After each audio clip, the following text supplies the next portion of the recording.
నమస్తే, welcome to జనైత TV. పసిపిల్లల చదువుల ఒత్తిడితోటి పిల్లలు ఏ రకంగా ఆందోళనకు గురవుతున్నారో, వాటి పట్ల తల్లిదండ్రులు ఏ రకంగా అవగాహన పెంచుకోవాలో అనే విషయం మీద ఇవాల్టి ఈ వీడియో మీకోసం. అయితే ఇటీవల కాలంలో చిన్నపిల్లలు, ముఖ్యంగా ప్రాథమిక విద్యార్థులు కూడా తీవ్రమైన చదువుకు ఒత్తిడికి గురవుతున్నటువంటి విషయం. ఇవి ఇటీవల కాలంలో చాలా ఎక్కువైపోతున్నాయి. ఇక 4 ఏళ్ల వయసు నుంచి పాఠశాల, హోంవర్క్, ట్యూషన్లు, పోటీ పరీక్షల పేరుతోటి ఈ చిన్నారుల జీవితాలు షెడ్యూల్స్ మధ్యన నలిగిపోతున్నాయి. శారీరక ఆరోగ్యమే కాకుండా మానసిక ఆరోగ్యానికి కూడా భారీగా హాని చేస్తుంది. మరి ఈ ఒత్తిడిల నుంచి ఎలా బయటపడాలి, ఈ ఒత్తిడులు ఎలా కలుగుతున్నాయి, ఈ విషయం మీద ఇప్పుడు లోతుగా తెలుసుకుందాం. విద్యార్థుల అభ్యసన సామర్థ్యం కుటుంబ పరిసరాలు, పాఠశాల వాతావరణం మీద ఆధారపడి ఉంటాయి. అయితే ఆ పరిస్థితుల ప్రభావంతో చిన్నారులు చదవడమా, రాయటమా, వినటమా, చెప్పడం, లెక్క పెట్టడం అనేటువంటి అన్ని రకాల నైపుణ్యాలు నేర్చుకోగలుగుతారు. మరి వారికి కావాల్సినటువంటి విద్య, మనోవిజ్ఞాన శాస్త్ర ప్రకారం పిల్లల అభ్యాసం ప్రధానంగా వారి యొక్క శారీరక, మానసిక వికాసం మీద కూడా డిపెండ్ అయి ఉంటుంది. మరి ఇదంతా వయసుతోటే ముడిపడి ఉంటుంది. వికాసాన్ని బట్టి పిల్లలు క్రమంగా సరళమైన అంశాల నుంచే సంక్లిష్టమైనటువంటి విషయాలను అర్థం చేసుకోగలుగుతారు. అందుకే శిక్షణలో ఉన్న ఉపాధ్యాయులకు విద్య, మనోవిజ్ఞాన శాస్త్రాన్ని కూడా ప్రత్యేక సబ్జెక్టుగా బోధిస్తుంటారు. అయితే ఇటీవల కాలంలో విద్యారంగంలో పోటీతత్వం చాలా పెరిగిపోయింది. తల్లిదండ్రులు తమ పిల్లలను 3వ ఏట అడుగుపెట్టగానే బడికి పంపిస్తున్నారు. ఇది పాఠశాల వాతావరణానికి అలవాటు పడే దశ మాత్రమే. కానీ ఈ వయసులో పిల్లలు అన్నీ నేర్చుకోవాలని తల్లిదండ్రులు కోరుకుంటున్నారు. వారికి అందరికీ అది భారం అవుతుంది. ఇదంతా చిన్నారుల మానసిక స్థితి మీద చాలా వరకు తీవ్ర ప్రభావం చూపుతుందని నిపుణులు సైతం హెచ్చరిస్తున్నారు. మరి ఇటీవల 3-6 ఏళ్ల పిల్లల చేతివేళ్ల ఎక్స్రే చిత్రం ఒకటి సామాజిక మాధ్యమాల్లో చక్కర్లు కొట్టింది. మీరంతా చూసే ఉంటారు.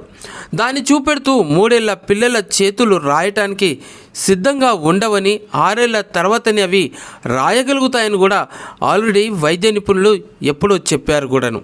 ఇక 3 ఏళ్ల బాలికలు రాయడానికి వీలైనంత పటిష్టంగా ఎముకలు తయారై ఉండవు. కాబట్టి బలవంతంగా వారితో రాయించడం ఏమాత్రం సరైంది కాదని కూడా వైద్య నిపుణులు పేరెంట్స్ని వారీగానే హెచ్చరిస్తున్నారు. అధిక పోటీ వాతావరణం అనేది చిన్న వయసు నుంచే మొదలైపోతుంది. ర్యాంకులు, పరీక్షలు, ఫలితాల మీద పెద్దల యొక్క ఆందోళన పిల్లల మీద భారంగా మారిపోతుంది. ఇక స్కూలు ప్లస్ ట్యూషన్ కలయిక. ఉదయం 8 గంటల నుంచే సాయంత్రం 6 గంటల వరకు ఈ స్కూల్ తర్వాత ట్యూషన్లు. పిల్లలకి ఆటపాటలకు సమయమే లేకుండా పోతుంది. ఇక తల్లిదండ్రుల అంచనాలు కూడా శృతిమించిపోతున్నాయి. వారి కళలు నెరవేర్చుకేందుకు చిన్నారుల మీద భారం మోపుతున్నారు. మార్కుల మీద గట్టిగా ఒత్తిడి పెట్టడంతో పిల్లల్లో భయం, నిరాశ అనేది పెరిగిపోతుంది. ఆన్లైన్ విద్య వలన పిల్లలకు ఎక్కువగా కాన్సన్ట్రేషన్ ఒత్తిడి పడుతుంది. ఈ రకమైనటువంటి డిజిటల్ చదువుతోటి స్క్రీన్ మీద ఎక్కువగా దృష్టి పెరగడం, తద్వారా నిద్రలేమి, మానసిక అలసటి పెరిగిపోతుంది. మరి ఈ రకంగా జరగడంతో పసిపిల్లల మెదడు మీద చాలా వరకు ప్రభావం ఎట్లా పడుతుందో ఇక్కడ చూద్దాం.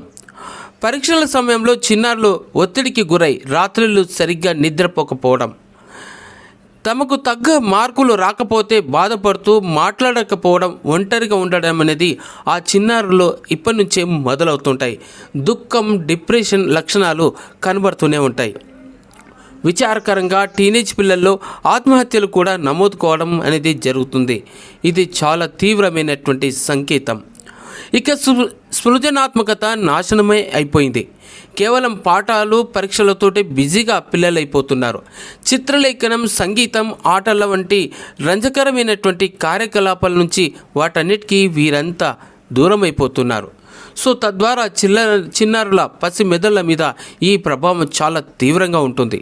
మరి వీటన్నిటినీ అధిగమించాలంటే పాఠ్యాంశాల పునఃపరిశీలన అవసరం. ఆటలు, కళల కోసం ప్రత్యేక సమయం అనేది ఉండాలి. మార్కుల కన్నా జ్ఞానానికే ఎక్కువగా ప్రాధాన్యత ఇవ్వాలి. ఇక మానసిక ఆరోగ్యం మీద తగినంత శ్రద్ధ పెడుతూ కావాల్సిన అన్ని సెషన్లు పెట్టి కౌన్సిలింగ్ కూడా అందించాలి. మరి అది అక్కడితో సరిపోదు.